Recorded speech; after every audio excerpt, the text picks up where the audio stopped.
Hello,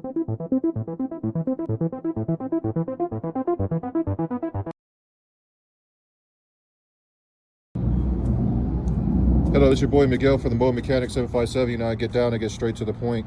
If you are changing your spark plugs and you have chocolate milk, you need to change the valve cover gasket.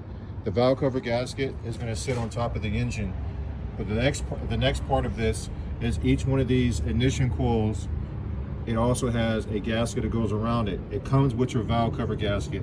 I made many videos about this, and people will say literally on the videos, oh, it is not the valve cover gasket. It is the valve cover gasket. The valve cover gasket is going to have the grommets that are going to go across, and that's part of the valve cover gasket. You also will see it on your ignition coil.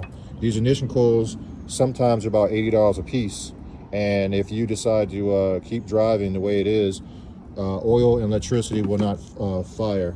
They don't mix, so you're going to be misfiring. If you change the plugs, let me know how that works out. So a $30 part and a little bit of labor versus paying almost $80 a piece for some ignition coils, and you got to change the spark plugs because it will foul out the new ones.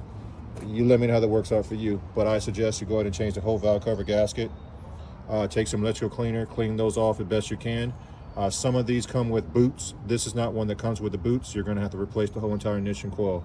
But first, take some electrical cleaner, mass airflow sensor cleaner or something, spray them out, and that will save you a lot of times. If not, you're going to be buying ignition coils. If you like this video, please like, subscribe, and share. Thank you for your donations on our website and on our YouTube and TikTok. We take that money and we help single parents, anybody on fixed incomes. We're in the same exact economy you are. We finance our labor, if for those who qualify. Thank you.